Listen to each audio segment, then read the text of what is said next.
কিন্তু রোকেয়াকে যদি এখন আনি তাহলে এবার কি করব? হেতিও থাকবো, রোকেও থাকবো, ইভাও থাকবো ভাই। আর রোকেরও লাগবে আর ইভারও লাগবে ভাইয়া। প্লিজ প্লিজ আমি আপনার কাছে একটা রিকোয়েস্ট করলাম। ব্যাচেলর পয়েন্ট সিজন 5কে কেন্দ্র করে নতুন ইউটিউব চ্যানেল খুলে বিশাল মাইলফলক অর্জন করেছে বোম ফিল্মস। সেই চ্যানেলে এ পর্যন্ত মোট 4টা প্রিপারেশন ভিডিও আপলোড করা হয়েছে। সেগুলোর মধ্যে আজকে কাবিলাকে নিয়ে যে ভিডিওটা আপলোড করা হয়েছে সেটা সবচেয়ে বেশি রিচ পেয়েছে, কারণ সেই ভিডিওতে এবার কাবিলা সিজন 5 নিয়ে দিয়েছে নতুন এক তথ্য, যেটা জানলে দর্শক মহল আনন্দে আত্মহারা হয়ে যাবে। চলুন দেখে আসি সিজন 5 নিয়ে কি চমক দিচ্ছে কাবিলা।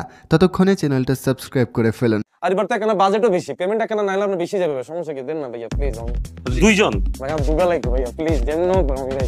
আজকে কাবিলা তার প্রিপারেশন ভিডিওতে তার কমান্ডারকে অনুরোধ করছে এবার যেন তার নোয়াখালীর গার্লফ্রেন্ড রুকিয়াকে সবার সামনে আনে এবং সিজন 5-এ যেন তার দুটো গার্লফ্রেন্ড থাকে, একটা ইভা আর একটা রুকিয়া।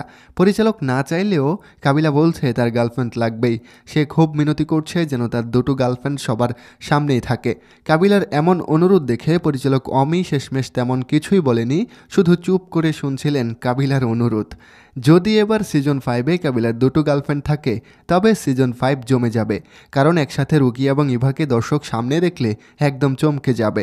আর কাবিলা কেমন অভিনয় করে সেটা তো জানেন, আশা করি সে একাই সিজন 5-এ একদম জমিয়ে দেবেন।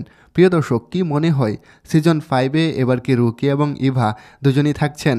এবার যদি থাকে তবে কেমন হবে এই এপিসোড? কমেন্ট করে জানাবেন। আর কে কে কাবিলাকে পছন্দ করেন তারাও কমেন্টস করে জানিয়ে দিন। ধন্যবাদ সবাইকে।